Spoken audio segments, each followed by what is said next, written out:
আসসালামু আলাইকুম। বাংলা সংবাদে সবাইকে স্বাগত জানাচ্ছি। আমি চিন্তিয়া হক। শুরুতেই সংবাদ শিরোনাম। জিএম কাদেরকে গ্রেপ্তার করতে প্রধান উপদেষ্টাকে লিগ্যাল নোটিশ। এদিকে ভারতের সঙ্গে কেউ নেই বললেন রিজভী। জানাবো আগামী ফেব্রুয়ারিতে হতে পারে ডাকসু নির্বাচন। জানাবো ভারত ইস্যুতে কঠোর বিএনপি এবং সর্বশেষ জানাবো 10 টাকার টমটম ভাড়া নিয়ে দুদল গ্রামবাসীর সংঘর্ষে আহত 50। দর্শক শুনছিলেন সংবাদ শিরোনাম, এখন বিস্তারিত। জিএম কাদেরকে গ্রেপ্তার করতে প্রধান উপদেষ্টাকে লিগ্যাল নোটিশ। বৈষম্য বিরোধী ছাত্র আন্দোলনের হত্যা মামলার আসামি জিএম কাদের সহ অনুসারীদের দ্রুত গ্রেপ্তার করতে লিগ্যাল নোটিশ পাঠিয়েছেন একজন আইনজীবী। রবিবার 8 ডিসেম্বর অন্তর্বর্তী সরকারের প্রধান উপদেষ্টা ডক্টর মোহাম্মদ ইউনূস, স্বরাষ্ট্র উপদেষ্টা, আইজিপি, ডিএমপি কমিশনার, মিরপুর জোনের ডিসি ও ওসি কে এই নোটিশ পাঠান ঢাকা জজ কোর্টের আইনজীবী মোহাম্মদ শফিকুল ইসলাম সবুজ খান। এতে নোটিশ পাওয়ার 7 দিনের মধ্যে তাদের গ্রেপ্তারের পদক্ষেপ নিতে আহ্বান জানানো হয়েছে। অন্যথায় আইনগত সিদ্ধান্ত নেওয়ার কথা জানিয়েছেন তিনি। লিগ্যাল নোটিশে বলা হয়, গত 5 আগস্ট শেখ হাসিনা বাংলাদেশ থেকে পালিয়ে গেলেও জাতীয় পার্টি ও শেখ হাসিনার নামে অসংখ্য হত্যা মামলা হয়। তবে জাতীয় পার্টি কৌশলে বেঁচে যান, কিন্তু বিগত আমলগুলো দেখলে ও বিগত হাসিনা সরকারের শাসন আমল দেখলে লক্ষ্য করা যায় 2014 সাল, 2018 সাল, সর্বশেষ 24 সাল স্বৈরাচারী সরকারের যতগুলো নির্বাচন হয়েছে সবগুলো নির্বাচনে জাতীয় পার্টির কারণেই শেখ হাসিনা একদলে নির্বাচন করার সাহস পেয়েছে। জাতীয় পার্টির উপর ভর করে শেখ হাসিনা জনগণের দিনের ভোট রাতে দিয়েছে এবং ভোটারবিহীন নির্বাচন করেছে শুধুমাত্র তথাকথিত গৃহপালিত দল তথা বিরোধী থাকার জন্য। স্বৈরাচারের সুরের সঙ্গে সুর মিলিয়ে অবাধ লুটপাট করেছে, তাই সব অপরাধের দায় তাদেরকেও নিতে হবে। স্বৈরাচার পালিয়েছে যে পথ দিয়ে, জাতীয় পার্টিকে যেতে হবে সেই পথ দিয়ে। নোটিশে আরো বলা হয়, জাতীয় পার্টি একটি জাতীয় বেঈমান। বারবার তারা প্রমাণ করেছে শেখ হাসিনাকে দিয়ে তারা ক্ষমতায় থাকার জন্য একতরফা নির্বাচন করতে গুরুত্বপূর্ণ ভূমিকা পালন করে। শেখ হাসিনা পালিয়ে গেলেও, আওয়ামী লীগের এমপি মন্ত্রীরা হত্যা মামলার আসামি হয়ে জেলে গেলেও জাতীয় পার্টি অনুতপ্ত না হয়ে উল্টো আওয়ামী লীগের প্রতিনিধিত্ব করছে এবং শেখ হাসিনাকে পুনর্বাসনের ষড়যন্ত্র করতেছে। আওয়ামী লীগের দুর্নীতিবাজ মন্ত্রী এমপিরা গ্রেপ্তার হলে জাতীয় পার্টির মন্ত্রী এমপিরা আসামি হওয়ার পরও তাদের গ্রেপ্তার না করে শহীদের রক্তের সঙ্গে বেইমানি করা হচ্ছে। আইন সবার জন্য সমান হলো জাতীয় পার্টির দুর্নীতিবাজ এমপি মন্ত্রীদের কিসের সুযোগ তৈরি করে দেওয়া হচ্ছে? জনগণের প্রশ্ন এখন প্রবল হয়ে উঠেছে। 14 দলের নেতারা হত্যা মামলায় গ্রেপ্তার হলো জিএম কাদের সহ তারা অনুসারীদের গ্রেপ্তার করে আইনের আয়ত্তে নিয়ে না আসা জুলাইয়ের ছাত্র জনতা মর্মাহত। জিএম কাদের মিরপুর মডেল থানার আসামি, অথচ তাকে এই মামলায় আসামির চোখে দেখা হচ্ছে না। ভারতের সঙ্গে কেউ নেই বললেন রিজভী। ভারতের শাসক গোষ্ঠী বিদ্বেষ পরায়ণ ও বাংলাদেশ বিরোধী বলে মন্তব্য করেছেন রুহুল কবির রিজভী। রিজভী বলেন, ওরা বিদ্বেষ পরায়ণ, বাংলাদেশের মানুষকে পছন্দ করে না, ওরা বাংলাদেশ বিরোধী। ভুটান তাদের ভারত সঙ্গে নেই, নেপাল নেই, পাকিস্তান নেই তাদের সঙ্গে, শ্রীলঙ্কা নেই, ছোট দ্বীপ রাষ্ট্র মালদ্বীপও তাদের সঙ্গে নেই, কেউ ওদের সঙ্গে বন্ধুত্ব করতে পারে না। রিজভী আরো বলেন, আমি ভারতের শাসক গোষ্ঠীকে বলি, আপনারা বাংলাদেশের সংখ্যালঘু নির্যাতনের কথা বলেছেন। আমি দেখলাম এখানে ইসকন সমর্থকদের দ্বারা একজন আইনজীবী মারা গেছেন, তাকে কুপিয়ে হত্যা করা হলো। আপনাদের ওখানে যে শুভেন্দু সাহা যারা আছেন তারা তো এই ব্যাপারে একটা কথাও বললেন না, আওয়াজ পর্যন্ত তুললেন না। মারা গেল তো বাংলাদেশের মানুষ, তিনি মুসলিম একজন আইনজীবী, তাদের মেরে ফেলা হলো। কোনো কথা নেই। বাংলাদেশের সংখ্যালঘু নির্যাতন নিয়ে দিল্লি থেকে কলকাতা পর্যন্ত মিথ্যা কথা ছড়িয়ে বিশ্বকে বিভ্রান্ত করার চেষ্টা চালিয়ে লাভ হবে না। তিনি বলেন, বাংলাদেশের মানুষ সেখানে গেলে গেলে ডলার খরচ হতো, বিলিয়ন বিলিয়ন ডলার পাচারও হতো। আমাদের ডলার এখন সেখানে যাবে না। ভারত থেকে ভোগপণ্য আমদানি বন্ধ হলে বাংলাদেশের মানুষ আরো শ্রম দিয়ে সেসব পণ্য উৎপাদন করবে। রিজভী বলেন, এই পদযাত্রা একটি অন্যায় প্রোপাগান্ডার বিরুদ্ধে জাতীয়তাবাদী শক্তির। যার এই পদযাত্রায় সামিল হয়েছেন তাদের বুকের মধ্যে আগ্রাসনের বিরুদ্ধে দ্রোহের আগুন চলছে। তিনি বলেন, এই প্রতিবাদ হবে শান্তিপূর্ণ ও শৃঙ্খলা, কারণ পার্শ্ববর্তী দেশ প্রতি মুহূর্তে নাশকতার চেষ্টা চালাবে। তাদের ঔদ্ধত্য এমন পর্যায়ে গেছে যে তারা চট্টগ্রামকে ভারতের অংশ বলে দাবি করবে বলেছে। আমরা আমাদের মিলিত শক্তি, তরুণের শক্তি নিয়ে এটাই বলবো, তোমরা চট্টগ্রাম দাবি করবে কি কারণে? এই সমস্ত ফাঁপা ফাঁকা আওয়াজ দিয়ে কিছু হবে না। তোমরা যদি এটা দাবি করতে পারো তাহলে আমরাও দাবি করবো সিরাজউদ্দৌলার বাংলা, বিহার, উড়িষ্যা ফেরত দাও। আমাদেরকে রিজভী বলেন, নানা প্রচার অপতথ্য দিয়ে ভাসিয়ে দেওয়ার চেষ্টা করেছেন, কিন্তু কি লাভ তাতে? কলকাতা নিউ মার্কেট বন্ধ, ডিপার্টমেন্ট সেন্টার বন্ধ, কলকাতার হাসপাতালে রোগী নেই, ক্লিনিক গুলো বন্ধ। এতে আপনাদের আনন্দ হতে পারে, আমাদের এখানে কোনো ভ্রুক্ষেপ নেই। রিজভী বলেন, আমরা একেবারে অবলম্বনহীন নই, আমরা বাংলাদেশের মানুষ, আমরা সর্বোচ্চ প্রযুক্তি ব্যবহার করতে জানি। আমরা আমাদের দেশকে রক্ষা করার জন্য আকাশ, পাতাল, ভূমি, পানি প্রত্যেকটি জায়গা আমাদের শক্তি, আমাদের সশস্ত্র বাহিনী শক্তিও কম নয়। 18 কোটি মানুষের শক্তি, আমরা প্রত্যেক দিক থেকে দিল্লির আগ্রাসনকে প্রতিহত করতে প্রস্তুত রয়েছি। আগামী ফেব্রুয়ারিতে হতে পারে ডাকসু নির্বাচন। ঢাকা বিশ্ববিদ্যালয়ের কেন্দ্রীয় ছাত্র সংসদ ডাকসু নির্বাচনের সম্ভাব্য তারিখ নির্ধারণ ও নির্বাচনের রোডম্যাপ তৈরির জন্য একটি বিশেষজ্ঞ কমিটি গঠন করেছে প্রশাসন। তাদের পরিকল্পনা অনুযায়ী আগামী বছরের জানুয়ারি শেষে কিংবা ফেব্রুয়ারি মাঝামাঝি সময় হতে পারে ডাকসু নির্বাচন। এর ফলে 4 বছর অচল থাকার পর 2025 সালে নির্বাচনের মাধ্যমে সচল হচ্ছে ডাকসু। এর আগে দীর্ঘ 28 বছর অচল থাকার পর 2019 সালের মার্চে নির্বাচনের মাধ্যমে সচল হয় ডাকসু। এই কমিটির মেয়াদ শেষ হয় 2020 সালের মার্চে।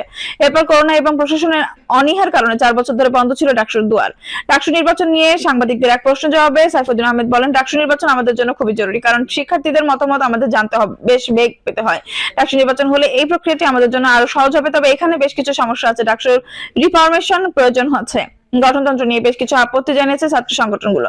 তিনি বলেন, ডাকসু সভাপতি হিসেবে উপাচার্যের কথা না থাকা নিয়েও কথা উঠেছে। স্লোগান দেওয়া যাবে না, পোস্টার লাগানো যাবে না ইত্যাদি বিভিন্ন রকম কথাবার্তা এসেছে শিক্ষার্থীদের পক্ষ থেকেও। তবে সব প্রতিবন্ধকতা ছড়িয়ে আমরা জানুয়ারি শেষ অথবা ফেব্রুয়ারি শুরুর দিকে ডাকসু নির্বাচন করতে চাই। এদিকে গত 5 আগস্টের পর পরিবর্তনের পর বিভিন্ন ক্রিয়াশীল ছাত্র সংগঠনের পক্ষ থেকে ডাকসু ফের চালুর দাবি জানানো হয়। এই নিয়ে ক্যাম্পাসে কর্মসূচি পালন করা হয়েছে। সর্বশেষ গত বুধবার ক্রিয়াশীল ছাত্র সংগঠনের সঙ্গে বৈষম্যবিরোধী ছাত্র আন্দোলনের মত বিনিময়ে সবাই পাবলিক বিশ্ববিদ্যালয়ের ছাত্র সংগঠন নির্বাচন নিয়ে সিদ্ধান্ত পৌঁছানো নেতারা।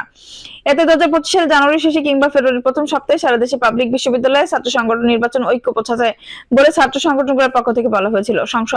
ছাত্র সংসদ নির্বাচনের কথা জানিয়ে এই সময় বৈষম্যবিরোধী ছাত্র আন্দোলনের আহ্বায়ক হাসনাত আব্দুল্লাহ বলেন, আজকের সবাই আমরা একমত হয়েছে জানুয়ারি অথবা ফেব্রুয়ারির প্রথম সপ্তাহে ডাকসু সহ সারা দেশে ছাত্র সংসদ শুরু হয়ে যাক, কারণ মার্চে মাসে রোজা। ভারত ইস্যুতে কঠোর বিএনপি। ছাত্র জনতার অভ্যুত্থানে গত 5 আগস্ট শেখ হাসিনা সরকারের পতনের পরও ভারত তাদের অবস্থান না বদলানোর বিস্মিত হয়েছে বিএনপি। বাংলাদেশের অভ্যন্তরীণ বিষয় নিয়ে দেশটির বক্তব্য বিবৃতি দলটির ভেতরে ক্ষোভ তৈরি করেছে। ফলে বিএনপি ভারত বিরোধী অবস্থান জোরালো হয়েছে, যার পরিপ্রেক্ষিতে কর্মসূচি দিয়েছে দল। বিএনপি নীতি নির্ধারকরা বলছেন, এতদিন বাংলাদেশে ভারত বিরোধী ও ভারতপন্থী দুটি ধারা চলে আসছিল। বিএনপির আসলে বাংলাদেশের পক্ষে, তাই বিএনপি এদিকে যেমন ভারতের সঙ্গে কূটনৈতিক পর্যায়ে বন্ধুত্ব চায়, অন্যদিকে তাদের নেতিবাচক কর্মকাণ্ডের বিরুদ্ধে সোচ্চার থাকবে বিএনপি। নেতাদের ভাষ্য, হাসিনা সরকারের পতনের পর বাংলাদেশকে অস্থিতিশীল করতে না প্রক্রিয়ার সঙ্গে জড়িত ভারত। এমনকি বাংলাদেশে সাম্প্রদায়িক হামলা নির্যাতনের তেমন কোনো ঘটনা না ঘটলেও বিশ্বে তা বিভিন্নভাবে প্রচার করেছে ভারতীয় গণমাধ্যম। দেশটির সরকারের বক্তব্য বিবৃতি উস্কানিমূলক বলে মনে করেন দলের শীর্ষ পর্যায়ের নেতারা। এমন পরিস্থিতিতে দেশের স্বাধীনতা সার্বভৌমত্ব রক্ষার আন্দোলনে সামনে থেকে নেতৃত্ব দেওয়ার সিদ্ধান্ত নিয়েছে বিএনপি। গতকাল ভারতীয় দূতাবাস অভিমুখে পদযাত্রা করে স্মারকলিপি দিয়েছে দলটির 3 সহযোগী সংগঠন। আগামী 11 ডিসেম্বর ভারতের আগরতলা অভিমুখে লং মার্চ করবে যুবদল, ছাত্রদল ও স্বেচ্ছাসেবক দল। গত সংসদ নির্বাচনের আগ থেকে বিএনপি ভারত বিরোধী মনোভাব বাড়তে থাকে, কিন্তু এই ইস্যুতে কোনো কর্মসূচিতে যায়নি দলটি। 5 আগস্টের পর পরবর্তীতে রাজনৈতিক প্রেক্ষাপটে দুই পক্ষের এক ধরনের সমঝোতা হতে পারে এমন গুঞ্জন শোনা গেলেও বাস্তবিক অর্থে সে ধরনের কোনো লক্ষণ দেখা যায়নি। বিএনপির দায়িত্বশীল একজন নেতা কালের কণ্ঠকে বলেন, প্রাথমিকভাবে তাদের 3 সংগঠন ভারত বিরোধী কর্মসূচি দিয়েছে। এই ধরনের কর্মসূচি সামনে আরো আসবে। এক পর্যায়ে বিএনপির পক্ষ থেকেও একই ধরনের কর্মসূচি পালন করা হতে পারে। ভারতকে কি বার্তা দিচ্ছে বিএনপি? আজ সোমবার ঢাকায় আসছেন ভারতের পররাষ্ট্র সচিব বিক্রম মিস্ত্রি। যার সফর আগেই ভারতীয় দূতাবাস অভিমুখে পদযাত্রা করে বিএনপি দেশটিতে এক ধরনের সতর্ক বার্তা দিয়েছে। এর ফলে বিএনপির সঙ্গে ভারতের বৈরী সম্পর্ক কোথায় গিয়ে দাঁড়ায় তা নিয়ে বিভিন্ন মহলে আলোচনা শুরু হয়েছে। বিএনপি উচ্চ পর্যায়ের নেতারা বলেন, পতিত প্রধানমন্ত্রী শেখ হাসিনাকে ভারতের সমর্থকেরা গড়ার জবাব এবং স্বাধীনতার সার্বভৌমত্ব প্রশ্নে বিএনপির দলমত নির্বিশেষে ঐক্যবদ্ধ, এই দুটি বিষয়ে বার্তা দেওয়া হয়েছে। এইসব কর্মসূচির মাধ্যমে বিএনপি ভারত বিরোধী দৃঢ় অবস্থান জনগণ ও বিদেশিদের কাছে স্পষ্ট হচ্ছে। একজন হিন্দু ধর্মীয় নেতাকে গ্রেপ্তারের পর ভারতের হিন্দুত্ববাদী কিছু সংগঠন ও গোষ্ঠী সংখ্যালঘু নির্যাতনের অভিযোগ তুলে আগরতলা বাংলাদেশ সহকারী হাইকমিশনে হামলা চালায়। এই নিয়ে উত্তেজনাকর পরিস্থিতির মধ্যে দলমত নির্বিশেষে সবাইকে এক জায়গায় আনার উদ্যোগ নেন অন্তর্বর্তী সরকারের প্রধান উপদেষ্টা ডক্টর মোহাম্মদ ইউনূস। পতিত আওয়ামী লীগ ও তাদের মিত্ররা ছাড়া দেশের সব রাজনৈতিক দল, সংগঠন এবং বিভিন্ন ধর্মীয় নেতাদের সঙ্গে বৈঠক করেন তিনি। প্রধান উপদেষ্টা ঐক্যের ডাকে বিএনপি সাড়া দিয়ে এখন মাঠের কর্মসূচি দিচ্ছে। গণঅভ্যুত্থানে শেখ হাসিনা সরকারের পতনের পর থেকে বাংলাদেশের বিষয়ে ভারতের অব্যাহত নেতিবাচক আচরণ ও প্রতিক্রিয়া ভীষণ উদ্বিগ্ন হয়ে বিএনপি সাম্প্রতিক ঘটনাগুলো বিশ্লেষণ করেন। দলের নেতারা পর্যবেক্ষণ হচ্ছে, ভারতের মতো একটি বৃহৎ গণতান্ত্রিক দেশের রাজনৈতিক নেতৃত্ব কি করে একটি বিশেষ দল ব্যক্তির জন্য স্বাধীন সার্বভৌমত্ব বাংলাদেশের জনগোষ্ঠীর আকাঙ্ক্ষার বিরুদ্ধে দাঁড়াতে পারে তা ভেবে অবাক হচ্ছেন তারা। ভারতের অবস্থানকে একচোখা নীতিও বলেছেন দলের নেতারা। বিএনপি কমিটির সর্বশেষ কয়েকটি বৈঠকে বিষয়টি নিয়ে বিশদ আলোচনা করা হয়। বৈঠকে নেতারা বলেন, হিন্দু সম্প্রদায়কে ঘিরে যে অস্থিতিশীল পরিস্থিতি সৃষ্টি করা হয়েছে এর পেছনে পতিত আওয়ামী লীগ সরকারের প্রধান শেখ হাসিনার ভূমিকা রয়েছে। তার সঙ্গে যুক্ত হয়ে ভারতীয় কর্তৃপক্ষ বিভিন্নভাবে অস্থিরতা তৈরি করেছে। বিএনপি কমিটির সদস্য ইকবাল হাসান মাহমুদ টুকু কালের কণ্ঠকে বলেন, বাংলাদেশের অভ্যন্তরীণ বিষয়ে অযাচিত হস্তক্ষেপ করছে ভারত। তারা শেখ হাসিনাকে সমর্থন দিচ্ছে। ভারত সরকারের বক্তব্য এবং তাদের গণমাধ্যমের সংবাদে এক ধরনের বিদ্বেষ ছড়াচ্ছে।